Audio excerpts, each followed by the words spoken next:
Ahoyhoy gang, if this is your first time with us, welcome, and if you're joining us from a previous video, hey, we love to see it, and I hope you're doing well. It's Season 2, the second one! Where Season 1 had to throw a broad net to try and get whatever audience they could find, Season 2 is very much a polishing of the ideas at play and shaping what Royal Crackers was going to be going forward. We are going to get seasonal through lines, some brilliantly done horror and over-the-top violence, which of course are Adult Swim mainstays, and so much more. So I must ask those three classic questions. What worked? What failed? What bloomin' onion flavor rollout will be curtailed? What's a LaCroix boy to do? Here's Season 2.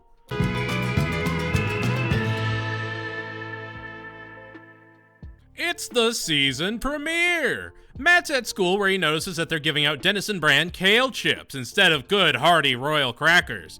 We also get the first appearance of Holly, his crush. The Denizens invite Steve and Deb over, and while the Hornsbys think they're gonna bend the knee, they're actually announcing that Denizen kale chips have replaced Royal Crackers in the entire school lunch program. We also get our first proper introduction to Sebastian Denizen, played by Reno 911 and Inside Amy Schumer star Kyle Dunnigan.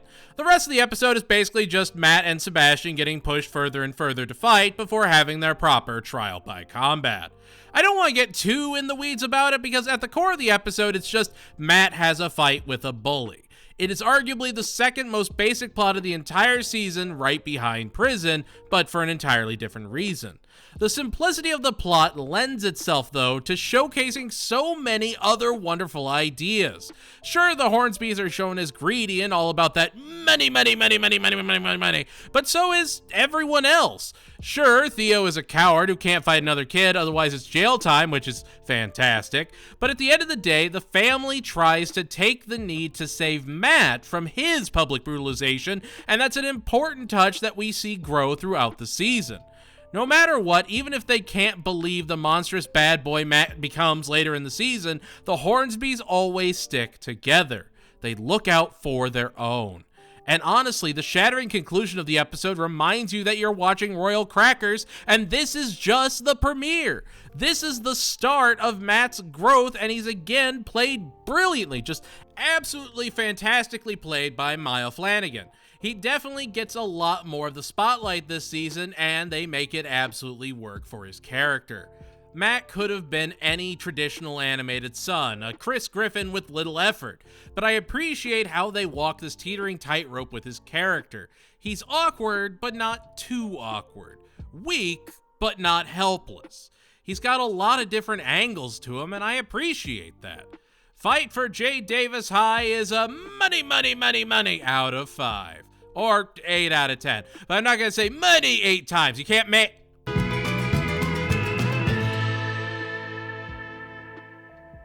So look, gang, I tried to keep myself honest and wait for the entire season to finish and then just marathon through, and that way I got all that Royal Crackers good stuff all at once. The preview for this, the second episode, almost broke me. It almost broke my iron will. Don't worry, Bro Down broke my iron will, more of an aluminum will now if anything, but I knew when I finally buckled and saw this episode, it'd be a special one. And I had no idea how right I was going to be. It needs to be said in every possible way that Fred Tatasciore and Stephanie Sheh are absolute powerhouses this season. I mean, their performances as Al and Rachel are downright inspired. Steve has been having horrific dreams of a nightmarish mascot that Theo reveals he remembers too, and that this nightmare beast isn't just in Steve's head, but very, very real. We also get a flashback to Al and Theodore and their past as the board attempts to push Theodore out and make Al CEO. However, Theodore goes to Catalina Island, which has no wine mixers, but plenty of cat choochie-woochie people and a giant hellhound that looks like a chupacabra. So Theodore has to face his fears of his life being in someone else's hands and his hatred of pilots, while Al has to, deal with a crazed Theodore and get them both home safely. The premiere was fantastic, don't get me wrong, but Catalina was when the show as a whole felt genuinely elevated to me. The backstory of Al and Theodore, Steve and Theo bonding as they try to get to the bottom of their shared trauma, and the episode probably still would have been fine if they had turned around when Al begged them to instead of going inside and ruining his years of hard work and child therapy. But Steve and Theo go into Hornsby Land. They see what their dad created, and they're reminded of what happened. And that scene, that last moment of the episode, is absolutely chilling. It's not what you expect from a show like this. Not delivered how it's delivered. I know I'm not really going into a ton of detail, but it's a conclusion that needs to be seen and appreciated.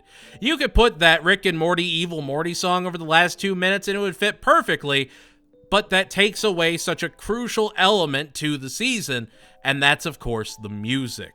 The beautiful soundtrack undercuts each episode, and Catalina just absolutely shines because of that third act. Catalina is brilliant for a lot of reasons, but the performances by Fred Tatasciore as Al and Jason Ruiz as Theodore are really, truly show-stealing. They deliver their lines with such earnesty, and Al's awareness makes the world feel just a little bit more normal compared to the chaos we've seen out of Theodore. He knows Theodore is a madman. He knows he needs to be stopped, so he works in the shadows to keep things under control until they aren't. Catalina is a perfect episode of Royal Crackers, and easily, without question, one of the best of the entire show. Catalina is a bye-bye now 10 out of 10.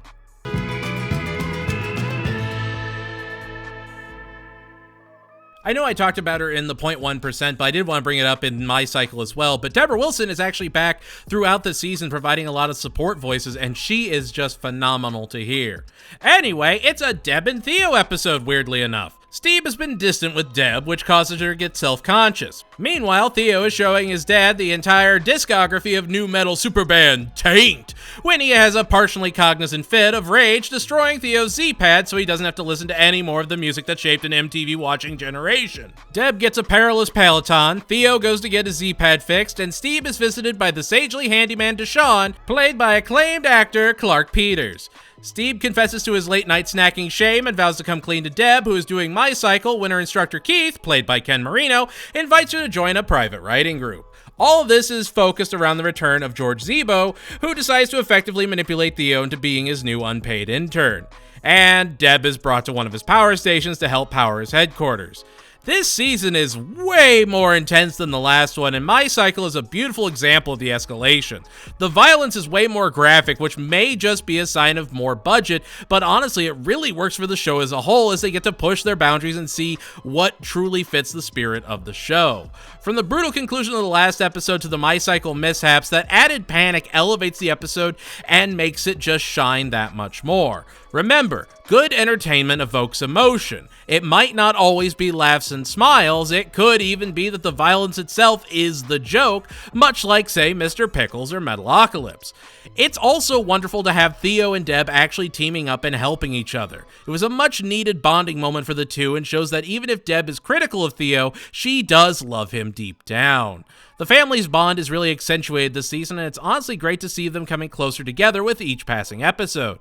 My Cycle is equal parts sci-fi action adventure and introspective family drama, and learning to appreciate who you are and who actually takes the time to be there for you. My Cycle is a Tomothy approved 8 out of 10.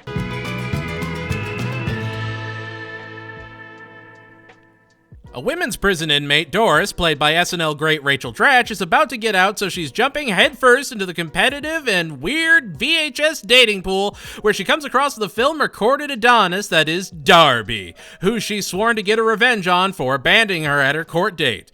Darby, of course, is completely oblivious to what she actually wants and is just happy to have a date and blows Theo off to go hang out with her.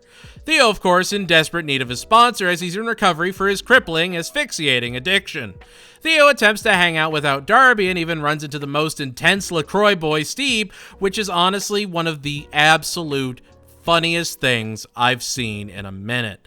That whole uncomfortable, basically LaCroix-flavored monologue is beautiful.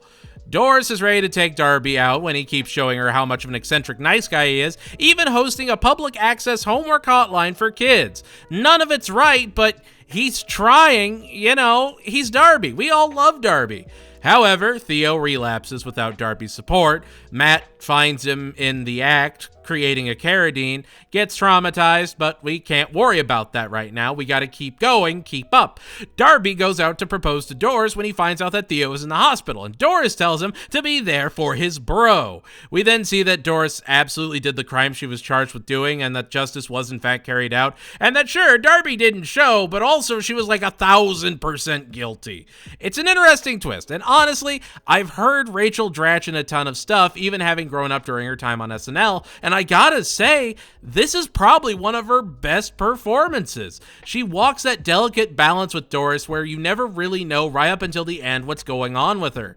David Gabori also shows why he's just an absolute master. Now, I don't think Brodown is as good as Casa de Darby, but it absolutely wouldn't be nearly as good without Darby being the focal point.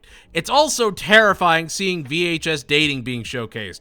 Like, it's such a niche thing now that was weirdly everywhere. My mom used them. It made sense back then, but looking back now, it's crazy. Brodown is also a great focus on the struggles that Theo is going through, and credit where credit is due, Andrew Santino has done and continues to do a brilliant job with Theo.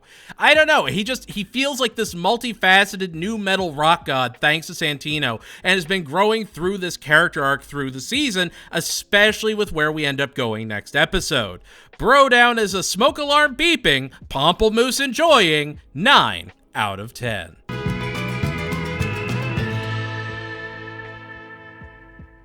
While he was in the last episode and I didn't talk about him, I would be completely remiss not to mention Jamar Neighbors as Moe D, who absolutely crushes it this episode and makes it way better than the sum of its parts.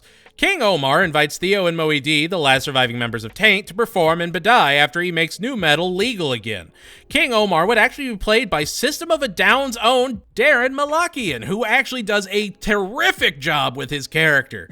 Theo and Moe D are roped into helping the US government get back some top secret intel. The president would be played by Henry Rollins of all people, and their agent handler is Double Dragon's own Robert Patrick. The King's family banned nu metal in Bada when they saw how rebellious it was making their son, so he unbanned it and wanted to have Taint give the performance of a lifetime, while Moe D sees it as a chance to impress his son and make his ex-girlfriend proud. And Steve uses it as a chance to run away from his road-raging bully, also played brilliantly by Robert Patrick. They go to Bada. Moe D feels like he was just meant to be thrown around. Steve injects himself into Taint, and before long, the general is launching a coup against the king for losing control of his kingdom, with the entire Taint Nation fighting back. Theo tells Moe D he always thought he was the second best part of the band. Steve teams up with his road rage bully, and the gang fly off to fight again another day. Bada is just... it's just incredible. Between brilliant guest voice actors and actually deep personal conflict and some of the best Steve writing of the season, Bada is just peak adult animation and how you can truly rock out with your whole chest out.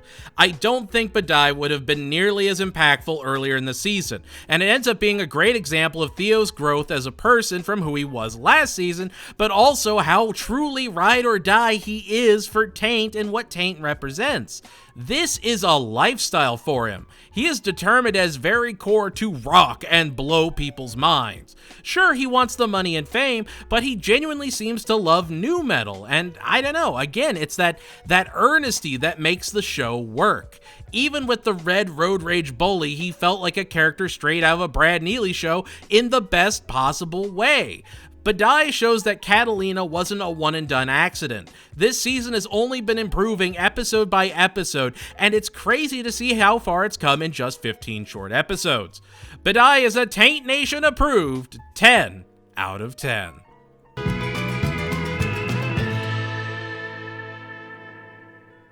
Deb wins a gift card and a copy of The Matrix on DVD as part of a radio contest, so the family goes to Chucklebees, which I swear is a play on Chili Bees, even though I have no way to prove it. Matt proceeds to fart while his family talks about how wild they can be and discuss the whole clan, who then take it upon themselves to apologize to everyone in the restaurant for his flatulent disturbance. Steve is determined to give Matt the rite of passage so he can become a real man and learn the way he and Theo had to do it. So Theo, Steve, and Theodore take Matt into the woods and drop him where he runs into Holly and her bad boy boyfriend, so he has to prove he's a way more bad boy by avoiding the 18+ age verification. It's It's a weird Matt story, but Matt's weird, so we let it happen.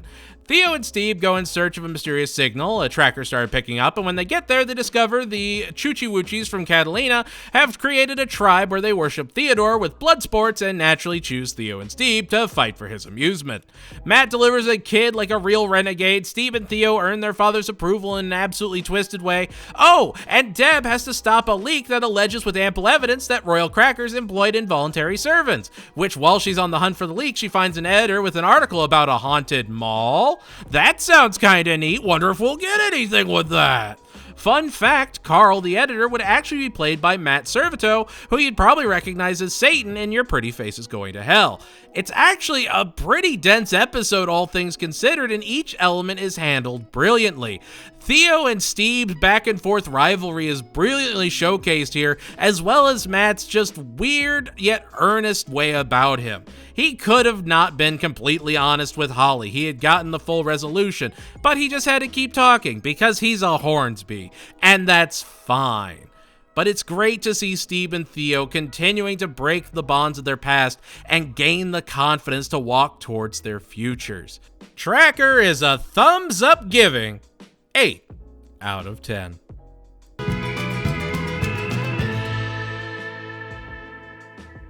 Woohoo! Look, gang, I'm not about to show this episode. Is it bad? Absolutely not. I dare say it's a must-watch. Is it one of the most graphic and violent episodes of the series? Bar none. In a send-up to classic VHS horror classics like Killer Workout and Chopping Mall, the mall is haunted by the ghost of a girl that Steve was going to propose to, who then had a very unfortunate escalator mishap. See all that blurred red? It's great. We then fast forward to present day, and it's a horror-themed vignette episode where the family roams a revitalized haunted mall. Which again, they referenced it in the previous episode. If you didn't notice it, it detracts nothing. But if you did notice it, it's neat. Which is one of the most long-winded explanations of an Easter egg I've ever done. Matt goes to get a stuffed Build-A-Dillo for his parents' anniversary, and I just gotta say, huge shout out to Gareth Edwards because he makes the Build-A-Dillo owner one of the most enchanting characters in an episode just chock full of wild characters. I love the short time he was on the screen. Easily, he's some of the best comedy in the episode, and it's packed with great stuff. Like the mayor who refuses to close the haunted mall even as Matt ends up being chased by an angry massage chair. Steve and Deb go to Hibachi where their chef, played by Tom Dillon, promises them an authentic experience. And Theo tries to return an Offspring CD when he encounters Warwick, played by one of the biggest horror legends of all time, Robert Englund, old Freddie K. Anna Gastier would also play the mayor, and Daniela Pineda, the live-action Faye Valentine, would play Brenda. Mall is just a great send-up to overly gory, practical effects-laden older horror movies.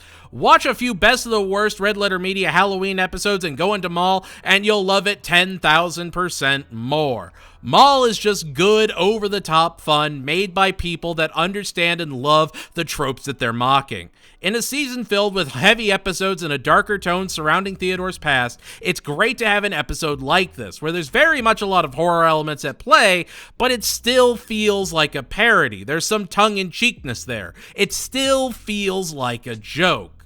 Mall is a terrific, authentic experience of a 10 out of 10.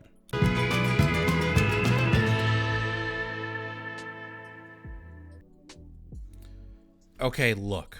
There are going to be people that accuse me of being a shill for how much I talk about how good this show is. I encourage you all to watch Rachel before you think about coming for my crown. If you truly think I'm exaggerating about any of this, watch Rachel.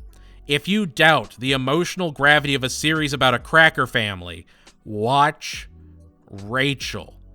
Rachel is focused around, well, Rachel, and her gearing up for her big presentation to hopefully save the company. Rachel goes home, plays with her hermit crab Francis, awkwardly and soggily hits on her regular delivery driver, and proceeds to pilot her flesh suit down to the subterranean catacombs under her house to speak with the other mushroom people, including a Patrick Mahomes puppeteering fungi, about their plans for world domination. Typical girl boss Friday night activities. The queen of the mushroom people is actually played by Tia Carrere, who played Nani in Lilo and Stitch, and Rachel's sister Robin would be played by Michaela Dietz, probably most recognizable as Amethyst in Steven Universe. Both are great. Both give absolutely wonderful performances. But even then, even with such powerhouses, Stephanie Sheh steals the entire show. I don't know if it's all her experience in both anime and Western animation, but her delivery in this episode is so nuanced, so emotional, and so just ultimately perfect that it manages to make a story about a mushroom person just trying to find her place in the world somehow feel so human. Robin goes up with Rachel and effectively takes over the rollout for the new RC crackers that will help the mushroom people take over the world. Rachel's betrayed, her crush is eviscerated in front of her, and she decides to tear it all down as the somber cover of Aqua's Barbie Girl plays in the background throughout the episode. Much like Steve, Rachel is funny, somber, familiar, foreign, and at its core 100% human. If Stephanie Sheh was even an iota less talented, I do not believe for a second this episode would work. It hung on the performance of the actors, and each one delivered in a way that made such a surreal idea sing so beautifully. I beg of you to give Rachel a watch. If an episode of a show could be nominated for an award, it should be this one. This cast has shown time and time again that they are taking this seriously, and we are getting amazing performances from legendary absolute forces of the industry in a show that most wrote off before they even watched the first episode. It's criminal more people aren't appreciating the cold beauty of Rachel.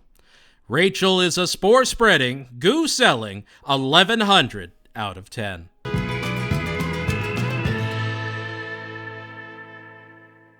Steve goes to prison for white-collar crime after Theo does a little informant work for the government, which I gotta say, it opens with the best Darby intro yet, and I adore the whole parking space debate, which it's a perfect cap on an episode. When Steve gets locked up, he meets Sandy, played by Peter Serafinowicz, and he proceeds to schmooze with the other white-collar criminal business bad boys like himself, even regaling them with a Katherine Heigl movie marathon that they all obsess over. He's found his people and runs the prison like a king. I even found out Katherine Heigl was a nut job thanks to this show. So believe you me, we learn things here. Theo gets locked up with him somehow and begins stealing his thunder and moving away from the Katherine Heigl film fest he had going on. Steve tries to hide the remote to frame Theo and take back his empire, and then after it all, we find out that Steve actually got shivved right when he got in and had been in a coma throughout his entire sentence. He imagined all of it. It recontextualizes everything we saw and shows us what's really going on in Steve's psyche and how he views his family and wants to be seen. I don't know, Prison isn't a bad episode by any stretch of the imagination. It's honestly one of the best joke-loaded episodes, but that's all it is. It's just a good, funny episode. A breather between Rachel and the season finale for you to appreciate that Theo has only seen Shrek the Third, the only Shrek movie to exist. And it's great that the show can do that and shine because of it. It's a perfect vehicle for Jason Ruiz to play Steve as just this power-mad prisoner while still being a true and proper Heigelhead and pretending for even a moment he's popular and everyone loves him before just being a laughingstock at the end of the episode. Prison only suffers from being between two absolute powerhouse episodes, but otherwise it may be one of the best episodes to watch out of order to truly appreciate the comedy at work. It is the only episode I feel is let down by watching the season straight through, because it might just be the best one to catch on some idle Sunday at 12:30 on Adult Swim and get your attention. It's not bad, it's not amazing, but it is wholeheartedly Royal Crackers. Prison is a locked up 8 out of 10.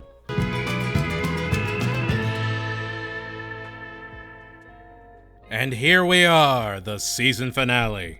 Matt gets taken to the irradiated Factory 6 that was the result of the Bloomin' Onion flavor crackers in development having a wee little mishap. He was supposed to go and get ice cream, but while wandering the desolate landscape, he runs into a dog that he eloquently names Dog, who proceeds to get him to safety away from the men in hazmat suits. We also get some backstory on Theodore and the explosion of Factory 6 being from his indentured servitude of the Utsi Wutsi of Catalina Island and avoidance of all security protocols. Not to mention it's government-mandated Christmas time, and he won't let the government tell him what to do, which is just a such a cool little extra detail to the world that there's a government mandated Christmas and they have their little county like Christmas set. It's so unnecessary yet beautiful. And I love how Steve and Theo's mom is reading the instructions on how to distribute gifts. It's such a small thing. It's not really focused on, but it's great that it's there. Anyway, while giving out the gifts, Theo is terrified of his guitar and Steve fears his button-up shirt. Matt brings Dog home, who, when locked in with Theodore, starts attacking him violently, who Theodore then has to struggle to call the one man he knows can help. His personal soldier, Jonathan, played by Posh Pirate and X-Files Lizard Man, Rice Darby. Absolute kudos to Jessica St. Clair for giving an absolutely incredible performance in Dog, by the way. If Rachel was Stephanie Shea's time to shine, Dog was absolutely Jessica St. Clair's. The way she plays Theo and Steve's mom is absolutely perfect. When she is shredding on that guitar, I swear I saw Metalocalypse when I was a kid again. It was beautiful. It was heart-wrenching when you see the episode play out, and that is in no small part due to her performance. You can understand how much she cares about her family, even with where she came from, as we saw in the last season. Anyway, the family starts falling for Dog until he attacks Theodore, and they try and convince Matt to get rid of him until he saves them from Jonathan's initial assault. The family gets captured by the Factory 6 workers and have to work together to escape. I don't want to get too in-depth in the finale, as it's really something to be seen and appreciated, but just watch the spectacle of what's at work here. This is such a huge story that has been building over 2 seasons at this point and actually has some pretty significant payoff. We get a reappearance of Warwick, we find out Dog's true identity, and the season ends on a surprisingly positive yet ominous note. Without going too in-depth on the finale, I will say I love the NPC dialogue of the guards. It's a wonderful touch. Rice Darby I wish had more screen time, since I think I'm just a huge Rice Darby fan, but what we got was fun. It's interesting to see someone that actually looked up to Theodore and what Theodore was doing. Surely he couldn't have been completely alone, and I think it was a really interesting thing to explore. Again, just wish there was something a bit more to it. That being said, the finale is radioactively beautiful and a fantastic culmination of what we got over the last 2 seasons. It shows the family coming together, sacrificing their vanity to save each other, uniting in the face of darkness, and showing that generational trauma does not have to continue. It's a lot of heavy elements at play for a show that most would never suspect had such creative angles to it. Comparing this to, say, Craftopia is truly comparing apples and oranges.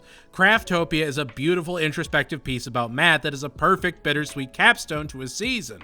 Dog is a true and proper season finale that hits with real weight and wants you talking about it for months to come. Dog is a treat deserving 10 out of 10.